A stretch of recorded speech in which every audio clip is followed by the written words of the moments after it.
The Man Who Married an Hotel by P.G. Wodehouse. Peace had come at last. The Great War, with all its horrors, its spy plays, its war novels, its articles by our military expert, and its reviews with patriotic first-act finales, had passed away like a dark cloud. The time of reconstruction had arrived, and all the old problems had sneaked back like unwanted dogs from the background into which war had thrust them. There they all were, clamouring for attention, just as they had been 5 years ago. England was asking herself, how about Ireland? How about Labour? And what on earth are we to do with Archie? To be exact, this last problem was the private perplexity of the Moffam family. It exercised them to the exclusion of all the others. Archie was a good chap. Everybody admitted that, though his family were perhaps a little less enthusiastic than the outside public. He was all right, a sportsman, one of the lads, and a good egg. But he did not seem able to make a living. Just before the war started, he had passed affably through the bankruptcy court and had turned up at home, cheerfully confident that somebody would do something for him. As a matter of fact, somebody did. A perfect stranger. The late Kaiser, in fact. He kept Archie busier than he had been in his life for just over 5 years. But now that period of activity was over and Archie was back home again, very hard and fit, with a questioning look in the eye which he turned upon his family, which said plainer than if he had spoken the words, "Well, old beans, how do we go? What about it? What?" It was his brother Rupert, the head of the family, who finally answered the question. "I think, old man," he said to Archie in the smoking room at the Beefsteak Club, "you better trot over to America and see if you can't wrangle something over there. Land of opportunity, and all that sort of thing, you know." Archie was agreeable. If he lacked most of the qualities that make for material success, he had at any rate one of them, the willingness to try anything once. "Just as you say," he replied. "I'd be glad to take a stab at it. As a matter of fact, I've one or two pretty good pals in America. Met 'em in France. There was one chappie, he was a cook in the Rainbow Division, I got very thick with. He asked me to look him up if I ever came over. His father is a millionaire. I can get you several letters of introduction. There's a Mrs. Van Toyle who was over here 2 or 3 years ago. You'll like her." "Righto, and as regards what you might call the sordid side of the jolly old expedition—" "Oh, I'll see that you have plenty of money." Rupert paused for a moment a little thoughtfully. "Enough money," he went on. "But of course the idea is that you'll try to get a job. What?" "Oh, absolutely," said Archie. "Over in New York, Daniel Brewster, the proprietor of the Cosmopolis Hotel, went placidly about his business. No sympathetic angel whispered the details of this conversation in his ear. See, as the poet says, how, regardless of their doom, the little victims play. That was exactly Daniel Brewster's position. Mutual antipathy is a curious thing, odder even than love at first sight. Scores of people were extremely fond of Archie Moffam, and Daniel Brewster likewise had a large circle of friends. Each, therefore, one would say, had the elements of popularity in him, and there was no reason why they should not have got along capitally together, except that they did not. Of course, their first meeting was unfortunate. Its conditions were such that neither saw the other at his best and sunniest. It happened in the lobby of the Cosmopolis Hotel on the morning after Archie's arrival in New York. Archie opened the proceedings by addressing the desk clerk. There was gloom on Archie's brow, and the old fighting spirit of the Moffams gleamed in his eye. "I say, laddie," said Archie, "I want to see the manager." "Is there anything I could do, sir?" "Well, as a matter of fact, old man, I want to kick up a fearful row, and it seems hardly fate to lug you into it. The blighter whose head I want on a charger is the jolly old manager." At this point, a massive grey-haired man, who had been standing close by, gazing on the lobby with a look of restrained severity, as if daring it to start anything, joined in the conversation. "I am the manager," he said. His eye was cold and hostile. Others, it seemed to say, might like Archie Moffam, but he did not. As a matter of fact, Daniel Brewster was bristling for combat. What he had overheard had shocked him to the core of his being. He owned the Cosmopolis Hotel. It was his own private personal world, after his daughter Lucille. He prided himself on the fact that his hotel was not like other hotels, which were run by impersonal companies and shareholders and boards of directors, and consequently lacked the paternal touch which made the Cosmopolis what it was. At other hotels, things went wrong, and clients complained. At the Cosmopolis, things never went wrong, because he was there on the spot to see that they didn't, and as a result, clients never complained. Yet here was this long, thin string bean of a young man actually registering annoyance and dissatisfaction before his very eyes. His dislike of Archie Moffam began that instant. "What is your complaint?" he inquired frigidly. Archie attached himself to the top button of Mr. Brewster's coat and was immediately dislodged by an irritable jerk of the other's body. "I took a room here last night," said Archie, quivering with self-pity and reaching absently for the button again. "A dashed expensive room. And there was a beastly tap outside somewhere that went drip, drip, drip all night and kept me awake." Mr. Brewster was annoyed. He felt that a chink had been found in his armor. Not even the most paternal hotel proprietor can keep an eye on every tap in his establishment. "And I put my boots outside my door when I went to bed, and this morning they hadn't been touched. I give you my solemn word, not touched." "Naturally," said Mr. Brewster, "my employees are honest. But I wanted them cleaned, dash it. There is a shoe-shining parlor in the basement. At the Cosmopolis, shoes left outside, bedroom doors are not cleaned." "Then I think the Cosmopolis is a bally-rotten hotel." Mr. Brewster's compact frame quivered. The unforgivable insult had been offered. Question the legitimacy of Mr. Brewster's parentage, knock Mr. Brewster down and walk on his face with spiked shoes, and you did not irremediably close all avenues to a peaceful settlement. But make a remark like Archie's about his hotel, and war was definitely declared. He stiffened. "In that case," he said, "I must ask you to give up your room." "I'm going to give it up. I wouldn't stay in the bally place another minute." Mr. Brewster walked away, and Archie charged, snorting, round to the cashier's window to demand his bill. It had been his intention in any case, though, for dramatic purposes, he concealed it from his adversary, to leave the hotel that morning. An exchange of telegrams had resulted in an invitation from his brother Rupert's friend, Mrs. Van Tuyl, to her house party at Bar Harbor, and Archie proposed to go there at once.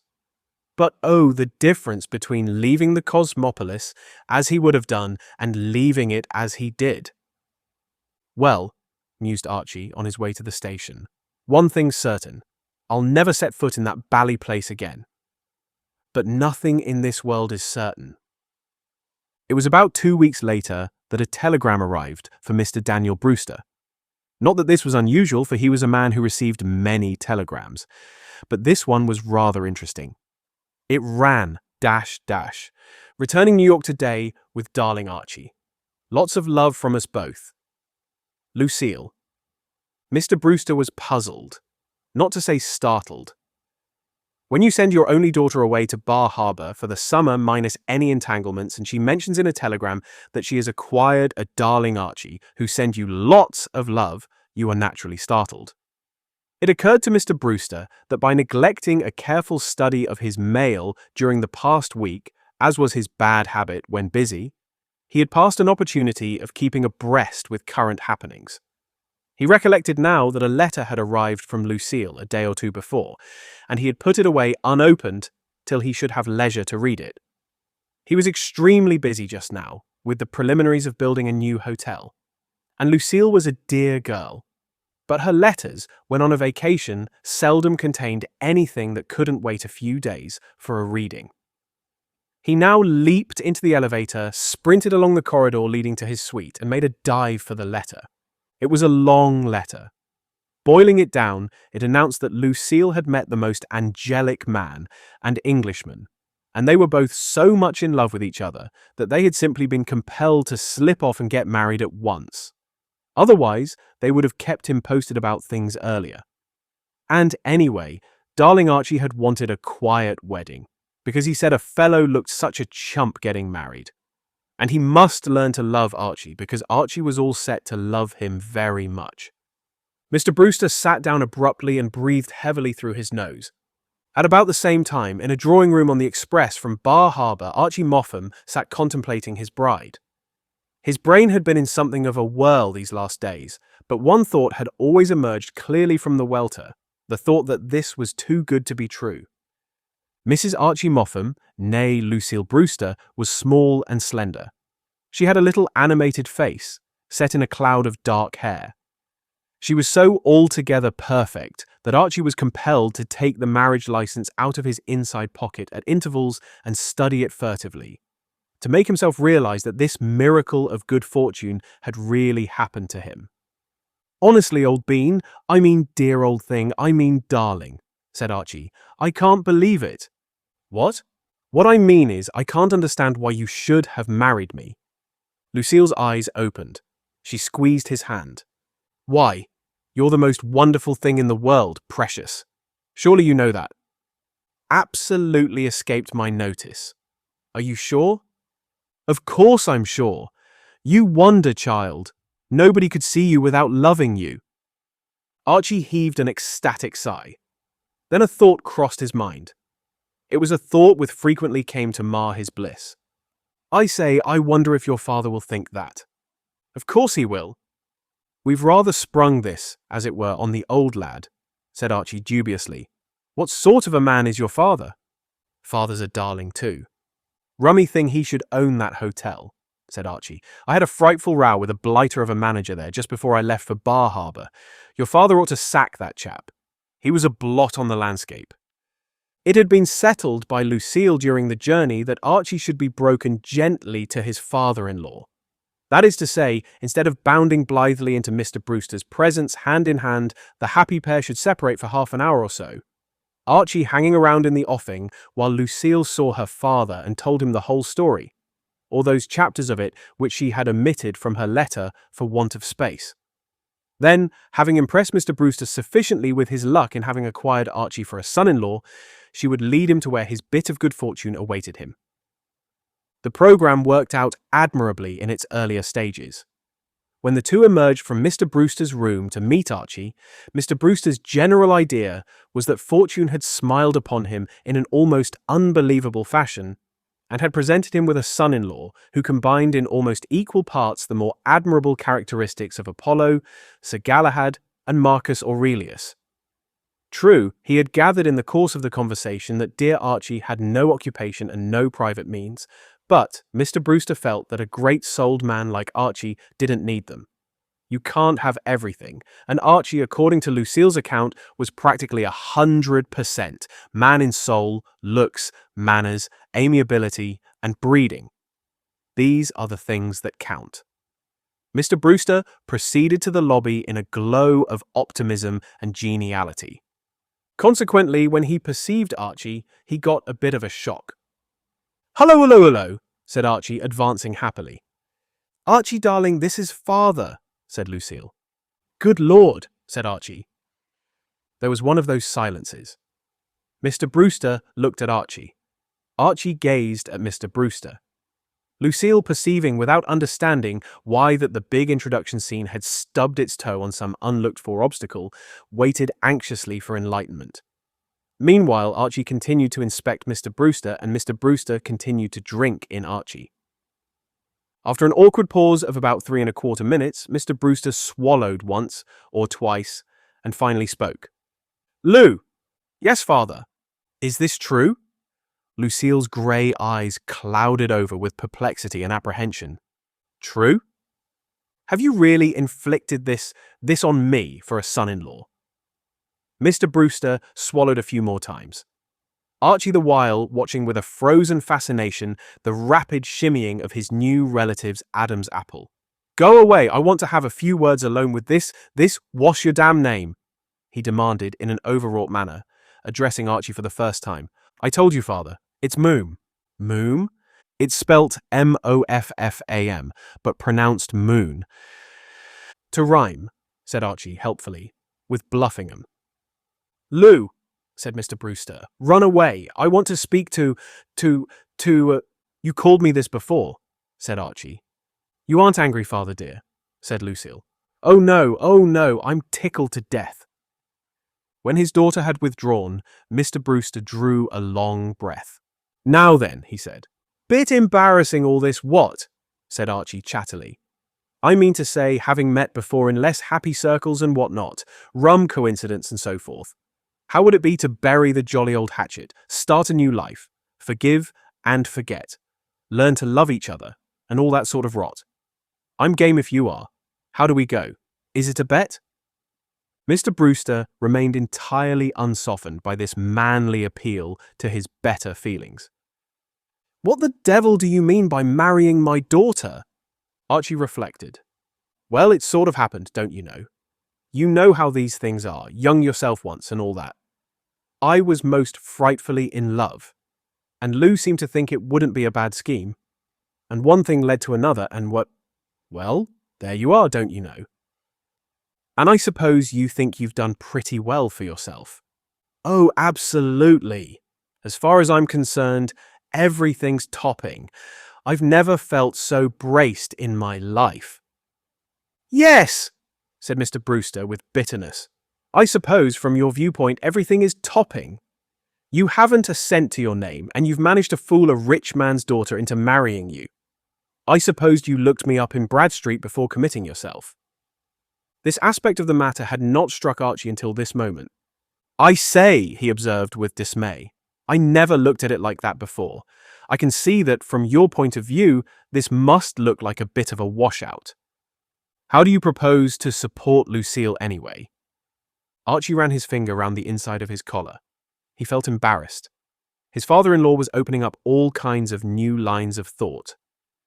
Well there, old bean, he admitted frankly, you rather have me. He turned the matter over for a moment. I had a sort of idea of, as it were, working, if you know what I mean. Working at what? Now, there again you stump me somewhat. The general scheme was that I should kind of look around, you know, and nose about and buzz to and from till something turned up. That was, broadly speaking, the notion. And how did you suppose that my daughter was to live while you were doing all this? Well, I think, said Archie, I think we rather expected you to rally round a bit for the cause. I see, you expected to live on me? Well, you put it a bit crudely, but as far as I had mapped anything out, that was what you might call the general scheme of procedure. You don't think much of it, what? Yes? No? Mr. Brewster exploded. No, I do not think much of it. Good God! You go out of my hotel, calling it all the names you could think of, roasting it to beat the band. Trifle hasty, murmured Archie apologetically. Spoke without thinking.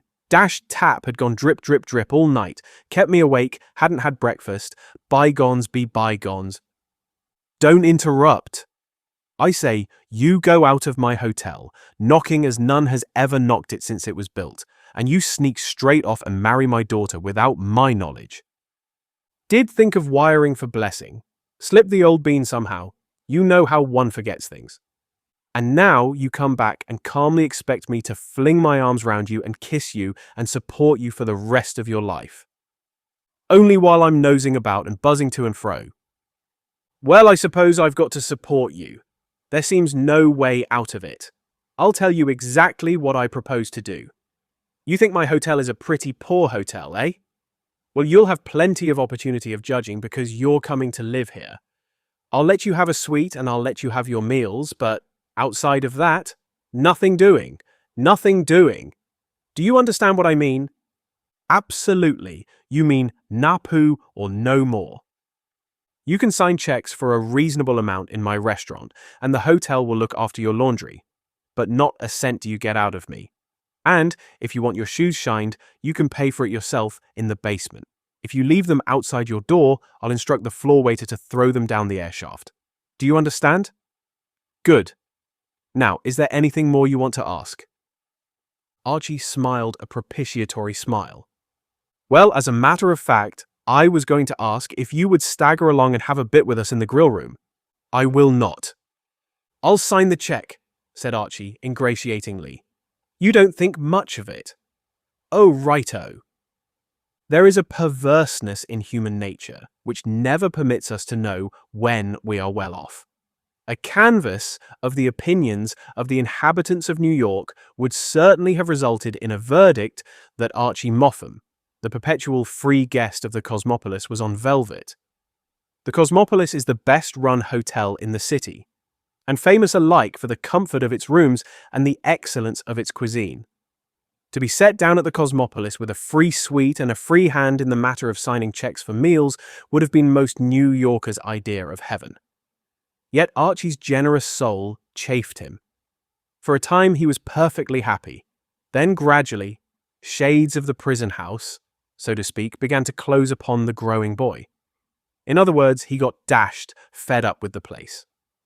After a month of breakfasting, lunching, and dining at the Comsopolis, his chief problem was the difficulty of making up his mind whether he loathed the grill room or the main dining room the more intensely. It was at the end of this first month that he became really intimate with Salvatore. Salvatore was the dark, sinister-looking waiter who attended, among other tables, to the one at the far end of the grill room, at which Archie usually sat. For several weeks, Archie's conversations with the other dealt exclusively with the bill of fare and its contents. But as time went by and he began to long for human companionship, he found himself becoming more personal. Besides, there was something about the waiter's demeanor that appealed to Archie's always sympathetic heart. Salvatore was a man with a grievance. You could tell that by looking at him, and Archie had been looking at him every day for a month. Whether he was merely homesick and brooding on the lost delights of his sunny native land, or whether his trouble was more definite, could only be ascertained by inquiry. So Archie inquired. Even before the war and its democratizing influences, Archie had always lacked that reserve which characterizes most Britons. And since the war he had looked on nearly everybody he met as a brother. "There's something on your mind, old thing," said Archie. "Say." "I say there would appear to be something on your mind besides your hair. What seems to be the trouble?" The waiter shrugged his shoulders as if indicating an unwillingness to inflict his troubles upon one of the tipping classes. "Come on," said Archie encouragingly. "All pals here. Barge along, old bean, and let's have it." Salvatore, thus urged, proceeded, in a hurried undertone, with one eye on the head waiter, to lay bare his soul. What he said was not very coherent, but Archie could make enough of it to gather that it was a sad story of excessive hours. "Always," said Salvatore. Always, I am in this damn hotel." "I know what you mean, laddie," said Archie, feelingly. He tapped the waiter earnestly on the chest with his oyster fork. "My dear old chap," he said, "there's only one thing to be done. You must strike. It's the only scheme. Everybody's doing it now." Salvatore shrugged his shoulders again. It appeared that he had already sounded the other waiters guardedly on the matter of a strike, but the spineless peons seemed to be unwilling to jeopardize their jobs by making any demonstration. And you couldn't strike by yourself. The reasonableness of this was plain to Archie. He mused a while. The waiter's hard case touched him. "I'll tell you what," he said at last. "You come along with me when you're off duty, and we'll beard the old boy in his den. I'll introduce you, and you get that extract from Italian opera off your chest, which you've just been singing to me. It can't fail. He'll probably hand you his bankroll." The result was that Mr. Brewster, busy with accounts in his private room, was infuriated that evening by the entry of his son-in-law, heading a procession consisting of himself and a dark, furtive person who looked like something connected with the executive staff of the Black Hand. "Not interrupting you, what?" began Archie, amiably. "I say this sportsman here has a few well-chosen words to say to you on the subject of dirty work at the crossroads, so to speak. It seems the lad is oppressed and ground down and what not. He's a waiter in the grill room, so I suppose you're probably old pals. If not, let me do the honors. Mr. Brewster, our courteous and popular boss. Salvatore, I wouldn't swear that's his name, but it sounded like it, the Italian whirlwind. Seconds out. Time. Go to it, laddie. Spill the bad news." And before Mr. Brewster could get his breath, Salvatore had begun to spill. It was not such a long harangue as he had given Archie in the grill room, for in the middle of it, Mr. Brewster, finding speech, ejected him from the room. But it sufficed to bring the hotel proprietor to boiling point. Though not a linguist, he could follow the discourse closely enough to realize that the waiter was dissatisfied with conditions in his hotel. And we have already seen Mr. Brewster's attitude towards people who criticize the Cosmopolis. "You're fired," said Mr. Brewster. Salvatore receded, muttering what sounded like a passage from Dante. "And I wish to heaven," added Mr. Brewster, eyeing his son-in-law malignantly, "I could fire you." That night, meeting his father-in-law in the elevator, Archie found occasion to touch upon Salvatore again. "I say, that chappie with the grievance, whom you slung out this evening. I don't know if it interests you, but he appears to be slightly narked. Peeved to a degree. You know what I mean." Mr. Brewster signified that he was not interested. Archie chuckled amusedly. "He said he meant to pay you out. He didn't specify how." "I say," said Archie cheerfully, "perhaps he means to waylay you in a dark alley somewhere and insert about 6 inches of a stiletto in your lower ribs. Rather a lark, what?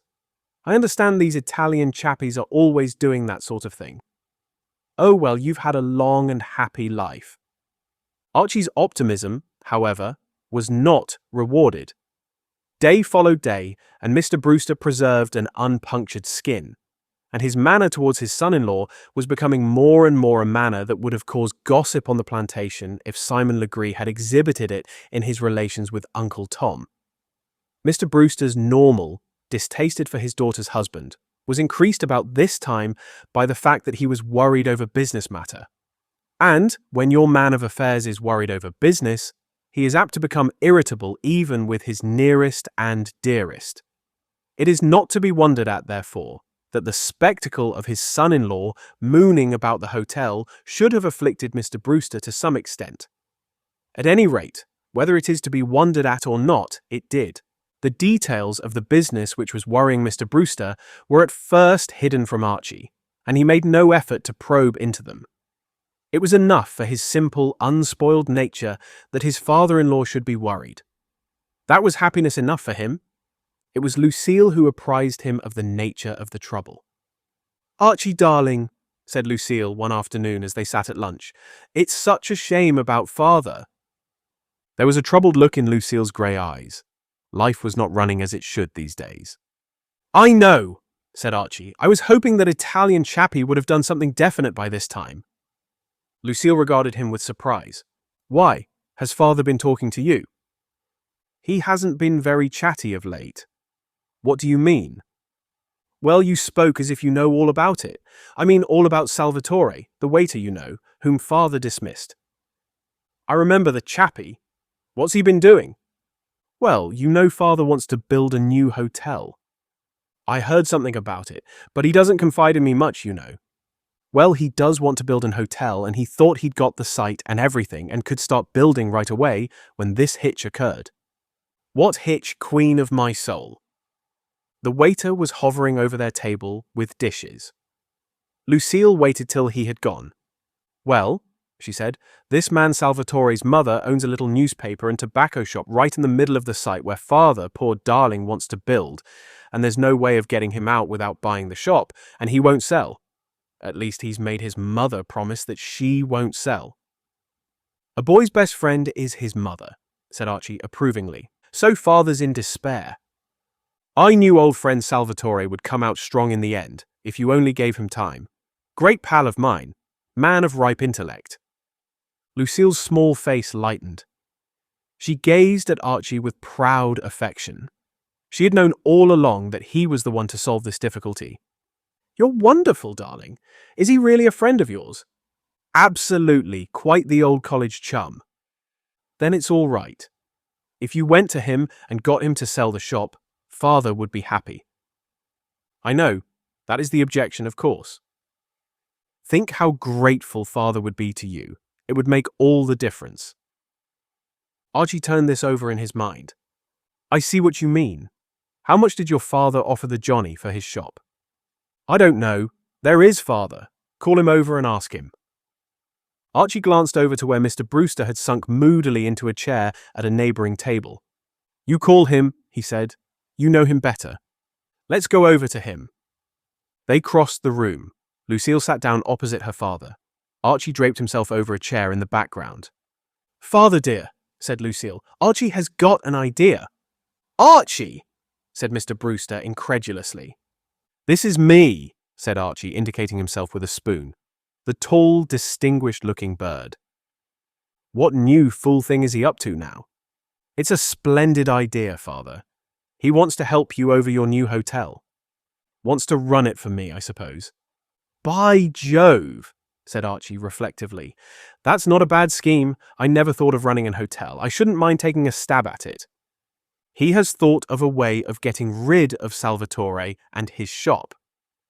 For the first time, Mr. Brewster's interest in the conversation seemed to stir. He looked sharply at his son-in-law. He has he?" he said. Archie balanced a roll on a fork and inserted a plate underneath. The roll bounded away into a corner. "Sorry," said Archie. "My fault, absolutely. I owe you a roll. I'll sign a check for it." "Oh, about this sportsman Salvatore. Well, it's like this, you know. He and I are great pals. I've known him for years and years. At least it seems like years and years. Lou was suggesting that I seek him out in his lair and ensnare him with my diplomatic manner and superior brain power and whatnot." "It was your idea, Precious," said Lucille. Mr. Brewster was silent. Much as it went against the grain to have to admit it, there seemed to be something in this. "What do you propose to do?" "Become a jolly old ambassador. How much did you offer the chappie?" $3,000. Twice as much as the place is worth. He's holding out on me for revenge." "Ah, but how did you offer it to him? What?" "I mean to say, I bet you got your lawyer to write him a letter full of whereases, peradventures, and parties of the first part and so forth. No good, old companion?" "Don't call me old companion. All wrong, laddie. Nothing like it, dear heart. No good at all, friend of my youth. Take it from your Uncle Archibald. I'm a student of human nature, and I know a thing or two." "That's not much," growled Mr. Brewster, who was finding his son-in-law's superior manner a little trying. "Now don't interrupt, Father," said Lucille severely. "Can't you see that Archie is going to be tremendously clever in a minute? He's got to show me." "What you ought to do," said Archie, "is to let me go and see him, taking the stuff in crackling bills. I'll roll them about on the table in front of him. That'll fetch him." He prodded Mr. Brewster encouragingly with a roll. "I'll tell you what to do. Give me 3,000 of the best and crispest, and I'll undertake to buy that shop. It can't fail, laddie." "Don't call me laddie," Mr. Brewster pondered. "Very well," he said at last. "I didn't know you had so much sense," he added, grudgingly. "Oh, positively," said Archie. "Beneath a rugged exterior, I hide a brain like a buzzsaw. Sense? I exude it, laddie. I drip with it."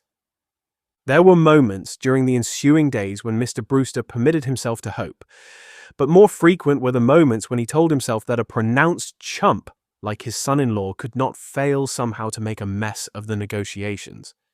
His relief, therefore, when Archie curveted into his private room and announced that he had succeeded, was great. "You really managed to make that wop sell out?" Archie brushed some papers off the desk with a careless gesture and seated himself on the vacant spot. "Absolutely. I spoke to him as one old friend to another, sprayed the bills all over the place, and he sang a few bars from Rigoletto and signed on the dotted line." "You're not such a fool as you look," owned Mr. Brewster. Archie scratched a match on the desk and lit a cigarette. "It's a jolly little shop," he said. "I took quite a fancy to it. Full of newspapers, don't you know, and cheap novels and some weird-looking sort of chocolates and cigars with the most fearfully attractive labels. I think I'll make a success of it. It's bang in the middle of a dashed good neighborhood. One of these days somebody will be building a big hotel roundabout there, and that'll help trade a lot. I look forward to ending my days on the other side of the counter with a full set of white whiskers and a skull cap, beloved by everybody. Everybody'll say, 'Oh, you must patronize that quaint, delightful old blighter. He's quite a character.'" Mr. Brewster's air of grim satisfaction had given way to a look of discomfort, almost of alarm. He presumed his son-in-law was merely indulging in badinage, but even so, his words were not soothing. "Well, I'm much obliged," he said. That infernal shop was holding up everything. Now I can start building right away. Archie raised his eyebrows. But my dear old top, I'm sorry to spoil your daydreams and stop you chasing rainbows and all that. But aren't you forgetting that the shop belongs to me? I don't at all know that I want to sell either. I gave you the money to buy that shop. And dash generous of you it was too, admitted Archie unreservedly.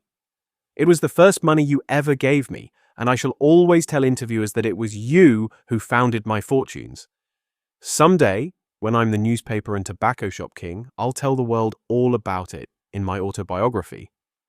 Mr. Brewster rose dangerously from his seat. Do you think you can hold me up, you worm? Well, said Archie, the way I look at it is this. Ever since we met, you've been after me to become one of the world's workers and earn a living for myself and what not. And now I see a way to repay you for your confidence and encouragement. You'll look me up sometimes at the good old shop, won't you? He slid off the table and moved towards the door. There won't be any formalities where you are concerned. You can sign checks for any reasonable amount any time you want a cigar or a stick of chocolate. Well, toodaloo. Stop. Now what? How much do you want for that damned shop? I don't want money, I want a job. If you are going to take my life work away from me, you ought to give me something else to do. What job? You suggested it yourself the other day. I want to manage your new hotel. Don't be a fool. What do you know about managing an hotel? Nothing. It will be your pleasing task to teach me the business while the shanty is being run up. There was a pause, while Mr. Brewster chewed 3 inches off a penholder. Very well, he said at last. Topping, said Archie. I knew you'd see it. I'll study your methods, what? Adding some of my own, of course. You know I've thought of one improvement on the Cosmopolis already. Improvement on the Cosmopolis, cried Mr. Brewster, gashed in his finest feelings. Yes. There's one point where the old Cosmop slips up badly, and I'm going to see that it's corrected at my little shack. Customers will be entreated to leave their boots outside their doors at night, and they'll find them cleaned in the morning. Well, Pip, I must be popping. Time is money, you know, with us businessmen. Where are you going? Asked Mr. Brewster suspiciously. Archie breathed a sigh of ecstatic anticipation. I'm going over to the Ritz to get a bite to eat, he said.